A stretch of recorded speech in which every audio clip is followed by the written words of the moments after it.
Well, kembali lagi di channel Cerita Kita channel kesayangan kita semua. Kali ini kita akan melanjutkan spoiler The Last Cultivator. Yang belum nonton video sebelumnya, Mimin saranin, nonton dulu biar tidak bingung dengan alur ceritanya, linknya sudah Mimin taruh di kolom deskripsi.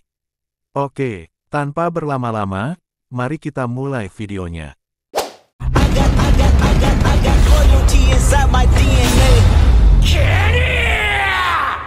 I got loyalty inside my DNA. I got cannabis, got war and peace inside my DNA. I got poison, pain, and joy inside my DNA.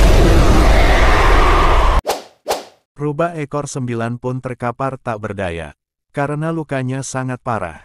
Rubah kecil, hei, bangunlah. Rubah kecil, bertahanlah, jangan mati. Aku coba membangunkan rubah ekor 9 dengan menamparkan pipinya, agar ia bisa segera terbangun. Aku mau kau membantuku menemukan benda ajaib sekte Suantian. Rubah kecil, jangan tidur. Akhirnya kau bangun rubah kecil. Kalau kau memukuliku terus, aku mungkin akan benar-benar mati. Bagus, kau sudah bangun. Aku akan membawamu ke dokter sekarang. Tunggu, turunkan aku. Aku tidak butuh dokter, aku akan pulih selama energi spiritualmu memberi nutrisi padaku. Bahkan dengan luka semenyedihkan itu, apa kau bisa sembuh dengan sendirinya?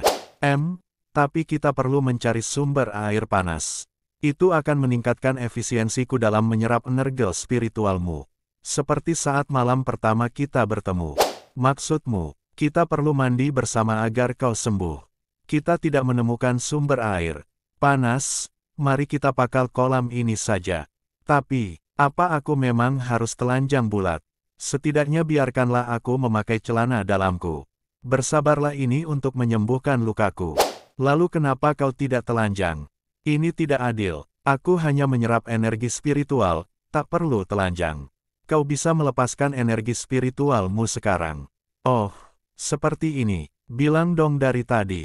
Itu luar biasa. Dengan gerakan bisa melepaskan energi spiritual sebesar ini, tidak heran dia bisa menginjak Lady Obsidian. Kekuatan Zong Tianxun emang TDAK bisa diukur. Energi spiritual yang begitu kuat mengalir kemana-mana. Ini sungguh memabukkan, rasa sakit di sekujur tubuhku berkurang, energi spiritual yang begitu panas dan kuat, ini terlalu berharga. Aku tidak boleh menyia-nyiakannya. Dan adegan bercocok tanam pun tidak bisa terhindarkan lagi. Kiyu cukurukuk. Tidak, cukup. Ini jauh dari cukup. Sebentar aku masih mau lagi. Mantap. Akhirnya aku sudah sembuh. Enak banget. Aku sudah sembuh total. Apa kau mau membunuhku? Maaf. Tapi tadi enak kan? Energi spiritualmu terlalu menggiurkan. Sampai aku tidak bisa mengendalikan diriku untuk sejenak. Setelah kegiatan bercocok tanam selesai, mereka pun melakukan perjalanan. Naga kecil, kau sudah memakan inti iblis tingkat KELIMAKU. Sekarang saatnya kau bekerja, jangan bermalas-malasan. Oke siap, aku tahu kalau kau tidak akan membiarkanku memakannya dengan gratis. Bukan, dan kau, rubah kecil. Apa kau memang harus sedekat ini denganku? Kita ada di ketinggian, aku takut. Si rubah ekor 9 memeluk tubuh Zong Tianxun dengan erat. Modus, nih. Si rubah ekor 9 merasakan sesuatu. Aku mendeteksi ada kehadiran item. Kehadiran ini terasa mirip dengan kehadiranmu. Itu mungkin item sihir sekte Suantian yang kau cari. Benarkah itu? Di sisi lain ada ciwi ras elf bernama Putri Onola, tengah dikejar-kejar 2 kadal beringas. Kenapa kalian mengejarku? Kita tidak punya dendam, apa yang mau kalian lakukan padaku? Jangan macam-macam ya padaku. Kedua kadal beringas ini mau berbuat jahat dengan menjual ciwi elf tersebut di pasar malam. Maksudnya, pasar gelap. Elf adalah ras yang langka, harganya pasti tinggi kalau kita menjualnya di pasar gelap. Itu benar, kita mendapatkan jackpot kali ini. Sudah mau menyerah. Itu benar, kami tidak akan menyakitimu. Cantik, hehehe, kalian mau menculikku, jadi kita adalah musuh. Aku tidak akan membiarkan kalian mendapatkan apa yang kalian mau. Putri Onola pun mengeluarkan sihirnya untuk melawan kedua kadal beringas. Call of the Elves, Morphochiseis. Kedua kadal beringas tersebut diserang oleh ribuan kupu-kupu milik Putri Onola. Kupu-kupu, hal sepele ini bisa digunakan untuk menyerang juga. Serangga ini banyak sekali. Aku alergi pada hal-hal seperti ini.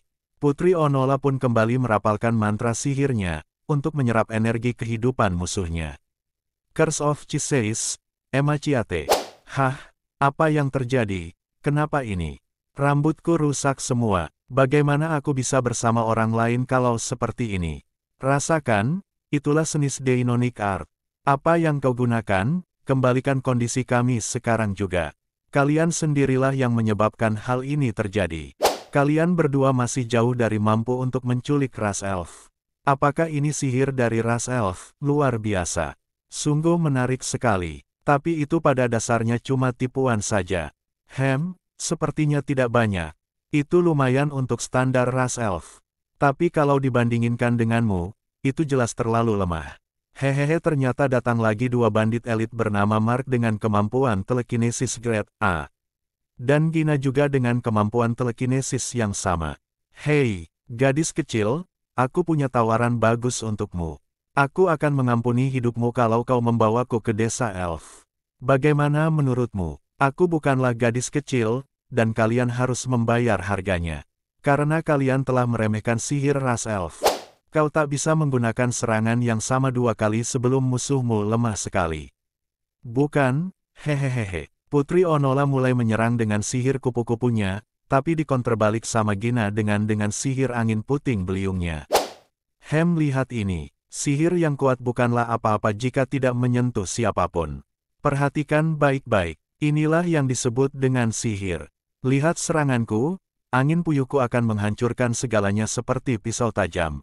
Dan kau akan kalah dalam sekejap mata. Hahaha. Putri Onola mulai panik. Aku bertemu musuh sekuat ini saat pertama kali meninggalkan desa elf. Sungguh sial sekali. Apa aku benar-benar harus menggunakan itu? Tiba-tiba ada sesuatu yang jatuh dari langit dan menghancurkan angin puyuh Gina. Apa yang terjadi? Angin puyuhnya menghilang. Apa ada sesuatu yang jatuh? Zhong Tianxun bertanya kepada rubah ekor 9. Apakah benar ini tempatnya? Rubah ekor 9 pun menjawab, ya, benar ini tempatnya. Aura item sihir itu datang darinya. Siapa mereka? Muncul lagi orang aneh. Sepertinya hari ini penuh dengan kesialan. Zhong Tianxun bertanya pada Putri Onola, hehehehe. Gadis muda, pakaianmu terlalu terbuka begitu, jadi di mana kau bisa menyembunyikan item sihir itu? Apa maksudmu? Apa mungkin kau sembunyikan di situ? Kedua bandit elit itu terheran-heran, karena serangan angin puyuh mereka dapat dihancurkan dengan mudah. Oi, apa kau melihat itu? Angin puyuhku lenyap. Ya, tidak cuma itu. Kita dua pakar teratas dari Wild Bandit, benar-benar diabaikan. Kedua bandit elit itu kembali melancarkan serangan. Kita harus memberi paham padanya. Aku akan memberitahu dia apa itu kekuatan yang sebenarnya. Itu benar, orang yang berani meremehkan sihir, harus merasakannya. Dan mereka tak punya hak untuk di bumi ini. Dasar bajingan, matilah. Zhong Tianxun menoleh dan berkata, apa kalian belum selesai? Kedua bandit pun terkejut. Apa? Tiba-tiba, secepatnya kilat Zhong Tianxun sudah berada di depan kedua bandit, dan menggaplok pipi mereka berdua. Apa kalian tidak lihat kalau aku sedang mengobrol dengan gadis ini? Dan kenapa kalian mengganggu? Dengan satu ayunan tangan, Zhong Tianxun berhasil melempar mundur kedua bandit tersebut. Sungguh sangat easy, guys. Kedua bandit tersebut terpental jauh oleh gaplokan tangan Zhong Tianxun. Jangan ganggu aku. Aku orang sibuk. Putri Onola pun terheran-heran. Sudah berakhir, padahal kedua bandit tersebut sangatlah kuat. Rubah ekor 9 menjawab, belum. Masih ada bagian yang paling penting. Zhong Tianxun merapalkan mantra favoritnya. Centurion Sepace, lucuti semuanya dari mereka, jangan tinggalkan apapun.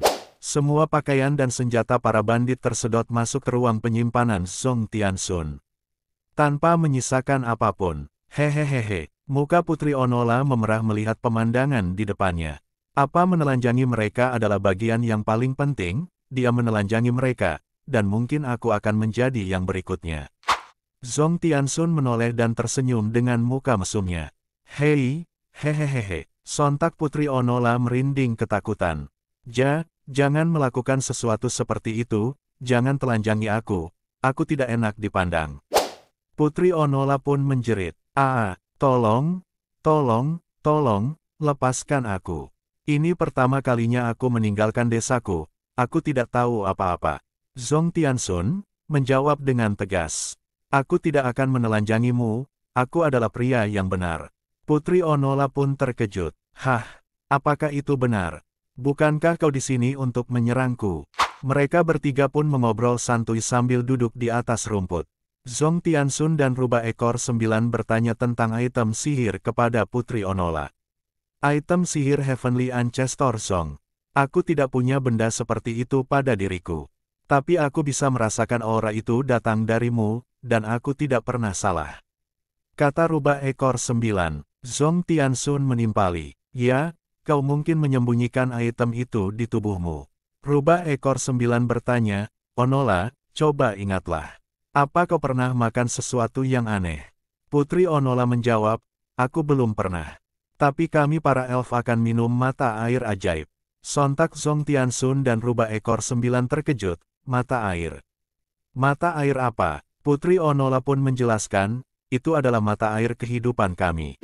Menurut tetua desa, karena sari dari mata air itulah kami para elf dilahirkan. Asalkan kami minum dari mata air kehidupan, tidak hanya menghilangkan flek hitam, tapi juga mencegah kerutan, itu dapat memutihkan kulit dan membuatnya lembut dan kenyal. Bahkan bisa memberikan Heart of Water, dan payudara yang menggerahkan. Saat kami cukup umur, kami juga akan berendam di dalam air tersebut. Mereka yang berendam di sana akan hamil, dan melahirkan elf baru. Demikianlah, mata air juga merupakan sosok suci bagi kami para elf. Rubah Ekor 9 pun tersenyum. Nah, itu dia mata air itu pasti ada hubungannya dengan item sihir itu. Pantas aku bisa merasakan aura item sihir pada dirinya, karena dia sudah meminum mata air itu. Dan senyum licik terpancar dari Zhong Tianxun. Aku akan bisa menghasilkan banyak uang, jika aku menjual air itu. Hehehehe, Putri Onola bercerita, sebenarnya, aku meninggalkan desaku demi mata air kehidupan. Beberapa bulan yang lalu, sekelompok iblis merampas mata air kami. Metode yang mereka gunakan sangat ekstrim, dan mereka menggunakan tentakel yang sangat aneh untuk menyerang. Begitu kami tertangkap oleh tentakel itu, anggota tubuh kami akan melemah, dan kami tidak akan mampu membalas. Mereka adalah lawan alami dari ras elf. Aku sebenarnya memberikan diri mencari orang yang bisa mengusir iblis tersebut. Dan aku yakin, kalian berdua ini adalah orang kuat. Jadi apa kalian bersedia menyelamatkan ras elf dari bencana ini? Zhong Tianxun dengan sigap menjawab. Kami akan melakukannya, kami pasti melakukannya. Rubah Ekor 9 bergumam. Melihat Zhong Tianxun bertekad seperti ini, sepertinya dia tahu tentang kemungkinan hubungannya. Zhong Tianxun menyerukan, mata air kehidupan sangatlah berharga, jadi bagaimana bisa dia menjadi mangsa monster tentakel belaka? Akhirnya mereka bertiga pun berjalan menuju desa elf. Sampainya di hutan yang dipenuhi oleh pepohonan yang lebat. Zhong Tianxun bertanya, desa elf berada di tempat yang suram seperti ini. Putri Onola pun menjawab, ini untuk melindungi ras elf.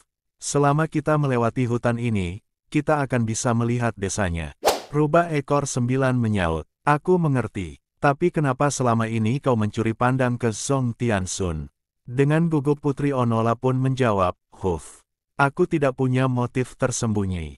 Hanya saja ras elf hanya terdiri dari wanita, jadi aku belum pernah sedekat ini dengan seorang pria. Karena itu aku terus meliriknya karena penasaran. Dan sebenarnya kami para elf belum pernah melihat manusia sebelumnya.